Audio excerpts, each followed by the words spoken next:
நிலையத்தினுடைய தலைமை முன்னிலை பொறுப்பாளர்கள் பல்வேறு நிலைகளிலே இருக்கட்டும் நிலைகளிலே அரும்பாடுபட்டு இன்றைய தினம் இந்த நிகழ்ச்சியை ஏற்படுத்தியிருக்கின்றார்கள். இப்போ கூட எனக்கு சொன்னாங்க, நான் ஒரு அரசியல்வாதி, அரசியலில் இருந்தவன், கிட்டத்தட்ட 45-50 வருஷம் இருந்தவன். எனக்கு அப்போ ஒரு சோதனை தான். பேசிக்கிட்டே இருப்பேன், பின்னாடி இருந்து சொக்காய் இழுப்பான், யோ முடிஞ்சு போச்சு உன் கதை, இறங்கி போயா, நீ ஆச்சு உன் பேச்சாச்சுன்னு. அந்த மாதிரி தான் இப்பவும் காலங்கள் குறைந்து கொண்டே வருகிறது. இப்போ எனக்கு முன்ன பெரியவர் பேசினார், அரியனூர் ஜெயச்சந்திரன் ஐயா அவர்கள். அவரிடம் வந்து அவரை யாரை சொல்லலான்னு சொன்னால், ஒப்பிட்டு சொல்லணும்னு சொன்னால் நான் என்னுடைய நண்பர்கள் வட்டத்தில் பேசுவேன். அவரை பார்த்தா எனக்கு பொறாமை. ஒத்துக்கிறீங்களா? எப்படி தெரியுங்களா? அவர் கம்ப்யூட்டர் மைண்டு, மெமரி பவர்ல அவர் அடிச்சுக்கிற ஆளே கிடையாது. புரியுதுங்களா? எந்த சப்ஜெக்ட் எடுத்தாலும், எந்த புக்கை எடுத்தாலும், எந்த ஒரு பேப்பரை எடுத்தாலும் ஒரு முறை ரிவைஸ் பண்ணாருன்னா அதுக்கப்புறம் அது ஸ்டோரேஜ், நம்ம வீட்டு லாக்கர். அந்த மாதிரி ஒரு ஆற்றல் மிக்க மாமனிதர். அவரு கூட எல்லாம் நாங்கள் பயணித்து கொண்டிருக்கோம். இப்போ இந்த அறக்கட்டளையுடைய அன்பு செல்வங்கள் எல்லாம் உயர் திருவேங்கடத்தினுடைய அரவணைப்பிலே என்ன சில நாள் அணுகி இருக்கின்றார்கள். இந்த நிகழ்ச்சி எல்லாம் பேசணும்னு சொன்னா யாரை மைய பற்றி பேச வேண்டும் அப்படின்ற ஒரு தலைப்பை நான் கேட்ட போது, நீங்களே ஒரு தலைப்பு எடுத்துங்கன்னாங்க. அதில் நம்ம ஐயா சொன்ன மாதிரி இயற்கை விவசாயம் தான் எதிர்காலத்தின் காலத்தின் கட்டாயம்ன்ற மாதிரி, இதற்கு முத்தாய்ப்பாக இருக்க வேண்டியவர்களுக்கெல்லாம் யார் என்று சொன்னால் நம்மை பெற்றெடுத்த தாய்மார்கள் தான். நான் ஒவ்வொரு மீட்டிங்கிலும் வலியுறுத்தி சொல்லுகிறேன். இந்த தாய்மார்களுக்காக ஒரு உதாரணம் இந்த அவையில் இருப்போருக்கு தெரியும், யாராருக்கு தெரியும் என்று எனக்கு தெரியாது. உலக நாடே பணத்தால ஒரு தத்தளித்து கொண்டிருந்த ஒரு நேரத்திலே இந்திய திருநாட்டத்தினுடைய பணம் எந்த அளவுக்கு சேமிப்பில் இருக்கிறது என்பதை கையாண்ட தாய்மார்கள் இந்தியாவினுடைய சுய உதவி குழுக்களால் உலக ஐநா சபையிலே பாராட்டப்பட்ட மக்கள் யார்? நம்மை பெற்றெடுத்த தெய்வங்கள். அவர்களுக்காக இங்கே ஒன்று சொல்லிக்கொள்ள ஆசைப்படுகின்றேன். அப்பேற்பட்ட பேரும் புகழும் இந்திய திருநாட்டுக்கு மட்டுமல்லாது உங்கள் இல்லத்துக்கும் நீங்கள் கொடுக்க வேண்டும். பல்வேறு நிலைகளில் நான் பேசியிருக்கின்றேன். ஒரு கிச்சன் கார்டு, உங்க வீட்டில் ஒரு தோட்டம், உங்க வீட்டில் ஒரு புதினா, உங்க வீட்டில் ஒரு கொத்தமல்லி, உங்க வீட்டில் ஒரு முருங்கைக்கீரை, உங்க வீட்டில் ஒரு அகத்திக்கீரை, இந்த மாதிரி கீரை வகைகள் இருந்து காய்கறிகள் இருந்து உங்க வீட்டுக்கு நீங்க முதல்ல தயார் பண்ண சொன்னா இந்த நாடு செழிப்பாயிடும். இன்னைக்கு உலக சுற்றுச்சூழலும் சுகாதாரத்திலையும் எந்த அளவுக்கு பாதிச்சிருக்கிறாங்கன்னு எல்லோருக்குமே தெரியும். நான் கூட கடந்த ஒரு 3 மாத காலத்திற்கு முன்பு இயற்கை எய்திடுவேனோ என்ற ஒரு நினைப்பு இருந்தது. ஆனால் எனக்கும் ஒரு ஆற்றல் இருக்கிறது என்பதை கைவிடாது இருந்தேன். இந்த இடத்துல பார்த்தீங்களா, நான் கேட்டது மண்ணை எப்படி வளப்படுத்துறது என்று சொன்னார்கள். இந்த மண்ணை எப்படி வளப்படுத்த வேண்டும் என்று சொல்லுகின்ற பொழுது, இப்போ நான் ஒரு பொருளை கண்டுபிடிச்சிருக்கேன்.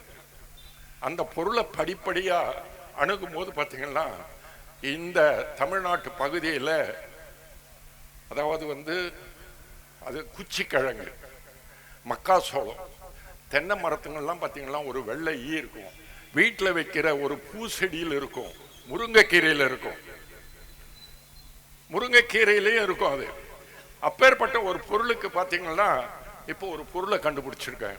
என்ன தெரியுங்களா? சாணப்பாச கரைச்சல் என்ற ஒரு மூலப்பொருள். அது கூட வெல்லம் சேர்க்கிறேன், அது கூட வேப்பெண்ணெய் சேர்க்கிறேன், அது கூட பால் பெருங்காயம் சேர்க்கிறேன், அது கூட கடுக்கா பவுடர் சேர்க்கிறேன். புரியுதுங்களா? இவ்வளவு மூலப்பொருளையும் செய்து இப்போ நான் ஒரு தோட்டத்தை குத்தகைக்கு போட்டியாக மட்டுமல்ல ஒரு வாய்ப்பாக எடுத்து அவருக்கு இந்த தோட்டத்தை சீரும் சிறப்பமாக ஆக்கி தரேன்னு சொல்லிட்டு ஒரு 55 மரத்தை எடுத்திருக்கிறேன். இன்னைக்கு பார்த்தீங்கன்னா 27 நாள் தான் ஆகுது. அந்த தோட்டத்தினுடைய தென்னை மரங்களுடைய வளர்ச்சி, அவங்களே அசந்து போயிருக்காங்க. காரணம் என்ன? நாங்க ஆட்டு சாணியை போடல, மாட்டு சாணி போடல, குதிரை சாணி போடல, கோழி சாணி போடல, இல்ல கள்ள புண்ணாக்கு போடல, எள்ளு புண்ணாக்கு போடல, எந்த புண்ணாக்கையும் போடல. ஒரே ஒரு காற்றோட்டத்தை கொடுத்தேன்.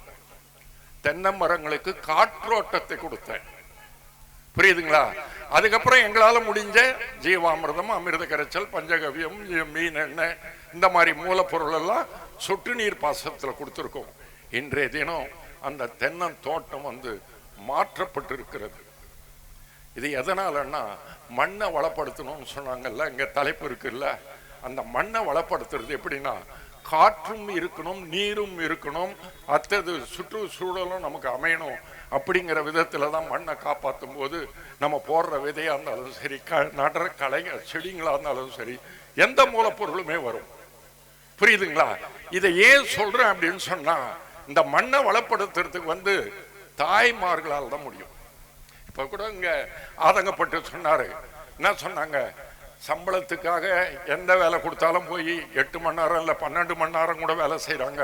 நம்ம வீட்டு விவசாயத்தை செய்யணும்னா இன்னைக்கு இருக்கிற இளைய சமுதாயம் கேலியாக பார்க்கிறது. எனக்கு ரொம்ப ஆதங்கம்.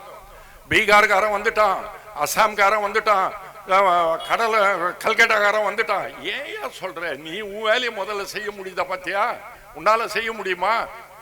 செய்ய முடியல. நமக்கு தேவைப்படுது, அவன் வரான். புரியுதுங்களா? அவன் வரத்தினால்தான் இந்த வேலை நடக்குது, இல்லைன்னா நடக்காது.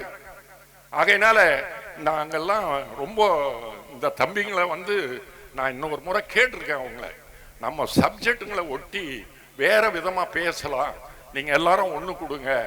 அந்த சப்ஜெக்டை எடுத்து போகும்போது பாத்தீங்கன்னா, இந்த தமிழ்நாட்டில் செங்கற்பட்டு மாவட்டத்தில் இருக்கிற மகளிர் சுய உதவி குழு தான் எங்களுக்கு முதுகெலும்பு. எப்படி? ஒரு பெற்ற தாயால தான் தன் மகனுக்கு பசியா நோயா என்பதை பார்த்து அறிந்து கொள்ளக்கூடிய ஒரு ஆற்றல் மிக்க தெய்வங்கள் நீங்க தான் பண்ணணும். தெய்வங்கன்றது நாங்க ஏதோ இச்சைத்துக்கு மேடையில பேசிட்டு போயிட்டா எங்களுக்கு வரலாறு வந்துடுறாங்கன்றது ஒண்ணுமே கிடையாதுங்க. புரியுதுங்களா? நீங்க ஒவ்வொருத்தரும் எடுக்கிற ஒரு இதுதான், அளவுகோல் தான். ஆக ஐயா சொன்னது போல மண்ணை எப்படி எல்லாம் வளப்படுத்தணும்ன்றத இந்த காலத்தை விட்டு இன்னொரு வாய்ப்புகள் கிடைக்கின்ற பொழுது நாம் அனைவரும் இதே மாதிரி ஒரு மகாநாடா கூடி பேசும்போது பார்த்தீங்கன்னா, கண்டிப்பாக ஒவ்வொரு கிராமத்தில் இருந்தும் குறைஞ்சது ஒரு 10 பேராவது கலந்து. ஏன் பாருங்க, இருக்கை காலியா இருக்கு, இருக்கை காலியா இருக்கு. நான் பொய் பேச மாட்டேங்க, ரொம்ப கோபக்காரன். கோபம் எப்படின்னா, என்னுடைய ஆதங்கம் தான் கோபம். அதனால என்ன கோபக்காரன்னு சொல்லுவாங்க. நான் ஒரு முறை கேரளாவுக்கு போயிருந்தேன். அந்த இடத்துல ஒரு நிகழ்ச்சி நடக்குது. மைக் எடுத்தாந்து வச்சான், ஒரு சேரை போட்டான், அது வரைக்கும் 4 பேர் தான் நின்னான். அப்புறம் பார்த்தா 400 பேர் நிற்கிறான். என்னடானா இவன் பேச போறான், இவன் என்ன பேசுறான் அப்படிதான் அவங்க மலையாளத்திலே பேசுறாங்க, எங்களுக்கு ஓரளவுக்கு புரியுது. இவன் என்ன பேசுறான்னு பார்க்கணும் அப்படின்னு பார்க்கறாங்க. எவ்வளோ? குறைஞ்சது 400 பேர் நிற்கிறான். என்ன ஒரு தென்னை வாரியம் கூப்பிட்டு அந்த தென்னை வாரியத்தில் ஒரு பயிற்சியாளரா ஒரு நாள் எடுக்க அழைச்சாங்க. புரியுதுங்களா? அப்போ போகும்போது பார்க்குறேன், அதே மாதிரி அந்த தென்னை வாரியத்துக்கு வந்தவங்க எல்லாம் ஒவ்வொரு விவசாயம் தன்னால இயன்ற அளவுக்கு எப்படி பாடுபடணும்னு சொன்னான். என்ன தெரியுங்களா? எத்தனை பேர் வீட்டுல தென்னை மரம் இருக்கு? கை தூக்குங்க பார்க்கலாம்.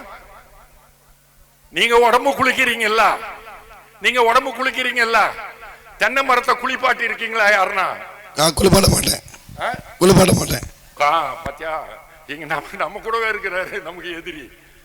என்ன தெரியுங்களா ஐயா, நீங்க ஒரு கார்ல போறீங்க, மோட்டார் சைக்கிள்ல போறீங்க, சைக்கிள்ல போறீங்க, நடந்து போறீங்க, விவசாய வேலையை செய்து கொண்டு இருக்கும் போது உங்களுக்கு ஒரு ஆதங்கம் வரும், ஒரு அயற்சி வரும்போது பாத்தீங்கன்னா, எங்க தண்ணி இருக்குதோ அங்க போய் கையை காலை கழுவிக்கணும், மூஞ்ச கழுவிக்கணும். அப்பான்னு கூப்பிடாதவன், அம்மானு கூப்பிடாதவன் கையை காலை கழுவின பிறகு அப்பா அம்மா அப்படின்னு.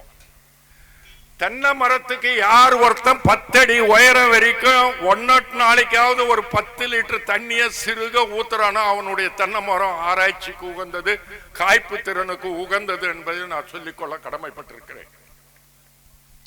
எத்தனை பேர் செய்திருப்பீங்க? என்ன ஒருத்தன் கேட்டான், பைத்தியம் முடிச்சு போய்க்குதுன்னா. நான் ஒருத்தர் வீட்டில் குடியிருந்தேன். அங்கே டெய்லி பல் வளர்க்கும் போது அந்த தென்னை மரத்துக்கு தண்ணி ஊத்துற வேலை தான். அப்புறம் வந்து பார்த்தாரு அந்த முதலாளி. என்னங்க முதலியார் பண்ணீங்க இதுக்கு அப்படின்னாரு. நான் ஒண்ணுமே பண்ணலைங்க, தண்ணி ஊத்தணுங்க. அது தண்ணி தான் நாங்கெல்லாம் கூட தானே விடுறோம் அப்படின்னாரு. இல்லை நீங்கள் விடுற தண்ணி வேற, நாங்கள் விடுற தண்ணி வேற, அதுக்கு உடம்பு குளிப்பாட்டின்னு இருக்கேன் அப்படின்னு. அதை கேட்ட ஒரு விவசாயி நீங்க யாருமே நம்புறீங்களோ இல்லையோ, வைக்கோல் பிரிய எடுத்து அடிமரத்திலிருந்து 10 அடி உயர வரைக்கும் அந்த பிரிய சுத்தி தண்ணி விட்டவனுக்கு தான் கிடைச்சது 450 தேங்காய். புரிஞ்சுக்கீங்களா? ஒரு தென்னை மரம் ஒரு மாதத்துக்கு ஒரு பாலை ஒரு ஓலை, 20ன்னா 10 மாசத்துக்கு எத்தனை காய் பார்த்துக்குங்க. அந்த மாதிரி அடுக்கடுக்கா விதவிதமான காய்ப்பு திறன் உள்ள மரங்கள்லாம் இருக்கு. ஐயா கூட சொல்லுவார், ஜெயச்சந்திர ஐயா என்ன சொல்லுவார் தெரியுங்களா, எல்லாரும் எப்படி எப்படியோ ஆசைப்பட்டு மரத்தங்களை வச்சிடுறாங்கன்னு. மேற்கால இருக்கிற மரம் கிழக்கால வைக்க கூடாது, கிழக்கால இருக்கிற மரத்தை கிழக்கால தான் வைக்கணும். காற்றோட்டங்கள், சீதோஷ்ண நிலை, வேறு அந்த தண்ணியினுடைய பாங்கு அப்படின்லாம் சொல்லுவார். நான் அதை ரொம்ப முதல்ல ஒரு மாதிரியா பார்த்தவன் தான். இப்ப யோசிக்கும் போது பாத்தீங்கன்னா நம்ம பகுதிக்கு எங்கன்னா கடற்கரை ஓரத்தில் இருக்கிற மரத்தை தான் வைக்கணும். பொள்ளாச்சியில கொடுக்குறான் ஒரு மரம் 500 ரூபாய் 600 ரூபாய்க்கு கொடுக்குறான்னா நீங்க அதை வாங்கி வச்சா இவ்வளவு பெரிய காய் காய்க்குன்றது விட்டுருங்க தயவு செய்து. நம்ம கிழக்கு கடற்கரை ஓரங்கள்ல இருக்கிறது கன்னியாகுமரியில இருந்து நமக்கு சென்னை வரைக்கும் கிடைக்கிற காய்களை வைங்க. தென்னை மரம் ஒரு விருட்சம், புரியுதுங்களா? இப்ப காயே கிடைக்கல தெரியுங்களா? தென்னை மரத்தை எத்தனை பேர் பயன்படுத்தி இருக்கீங்க? நான் ஏன் மண் வளத்தை பத்தி வந்துட்டேன்னா, இந்த தாய்மார்களை பார்க்கும் போது தான் வந்துடுது. தேங்காய் இல்லாத குடும்பம் சமையலுக்கு உதவாது. நல்லா புரிஞ்சுக்குங்க. தேங்காய் இல்லாத சமையல் உடல் ஆரோக்கியத்துக்கு உதவாது. நல்லா புரிஞ்சுக்குங்க. கேரளாக்காரன் ஒரு நாள் சொன்னான், என்ன சொன்னான், தேங்காய் எண்ணெயெல்லாம் ஐயா அதெல்லாம் வேணாங்க, நமக்கு கொலஸ்ட்ரால் வந்துடும் அது வந்துடும். அவனை கேட்டு நம்ம எல்லாத்தையும் விட்டுட்டோம். ஆனா நான் கேரளாவுக்கு போறேன், அவன் பாத்தீங்களா இந்த ஒரு மேடையில ஒரு பாப்பா டான்ஸ் ஆடினால அவ்வளோ குழந்தை எடுத்து போய் 4 மணிக்கு முழுக்க எண்ணெயை தடவி அங்க இருக்கிற நீரோடையில அமுக்கி எடுக்கிறான். யோ என்ன குழந்தைக்கு சளிக்கல, அது உன் நாட்டிலையா? என் நாட்டில் இதுதான் எங்களுக்கு விதி, இதுதான் டெய்லி நடக்கும்ன்றோம். ஆகையினால மண்ணெல்லாம் காப்பாங்க. இவங்களை பார்க்கும்போது பயமா இருக்குது. டைம் பெல் அடிச்சிட போறாங்க. நடுவர்களாக இருக்கிறவங்க நிறைய பேச வேண்டியிருக்குங்க. மண் வளத்தை பேசணும்னு சொன்னா நான் என்னுடைய நம்பரை தரேன், குறிச்சிங்க தயவு செய்து. முடிஞ்ச வரைக்கும் ஒருத்தருக்கு ஒருத்தர் கருத்தங்களும் கூட பாருங்க. 96 0 0 61 26 புரியுதுங்களா? 49. எந்த நேரத்தில் கூப்பிட்டாலும் உங்களுக்கு நாங்கள் பதில் சொல்ல கடமைப்பட்டிருக்கோம். ஆகையினால நான் இந்த ட்ராக்ல இருந்தே மாறினது என்னன்னா இந்த தாய்மார்களை பற்றி தான், புரியுதுங்களா? இந்த தொண்டு நிறுவனத்துக்கு நான் இன்னும் நிறைய என்னுடைய ஆலோசனைகள் இருக்குது. பாருங்க அவங்க எவ்வளோ கஷ்டப்பட்டிருக்காங்க, எங்கெல்லாம் போனாங்கன்றதை நான் கண்டறிஞ்சவன் தான், புரியுதுங்களா? அடுத்தது ஒரு மாநாடுன்னும் போது இங்க இருக்கிற தாய்மார்கள்லாம் 1000 பேர் கூடணும். எவ்வளோ? 1000 பேர். நீங்க சினிமா பார்க்க கூடாது, சினிமாவுக்கு போகாதீங்க, ஆண்ட்ராய்டு போனை பார்க்காதீங்க. இப்ப சினிமா கூட நின்று போச்சு, ஆண்ட்ராய்டு போன் தான் தாவறக்குது. ஒவ்வொரு குடும்பத்திலும் குழந்தையில இருந்து பெரியவங்க வரைக்கும், இல்லைங்களா? அதெல்லாம் தவிர்த்து இந்த மாதிரி ஒரு நல்ல நிர்வாகத்தை எடுத்து நமக்கு முன்னிலைப்படுத்தி 4 பேரை அறிமுகப்படுத்தி நம்மளெல்லாம் பேச வைக்கிறாங்க. அந்த பேச்சை கேட்கிறவங்களுக்கு எல்லாம் நான் கூட சொல்லுவேன், பார்த்தல், கேட்டல், படித்தல், செய்தல், 4S. ஜப்பான்காரன் சொல்றது 4S, புரியுதுங்களா? இந்த 4 எந்த மனித குலம் கடைபிடிக்குதோ அவங்க தான் சிறப்பாக வாழ முடியும், அவங்க தான் சுற்றுச்சூழலை பாதுகாக்க முடியும், அவங்க தான் இந்த நாட்டின் திருவிளக்குகள் என்று கூறி எனக்கு வாய்ப்பளித்தமைக்கு முடிச்சுக்கிறேன்.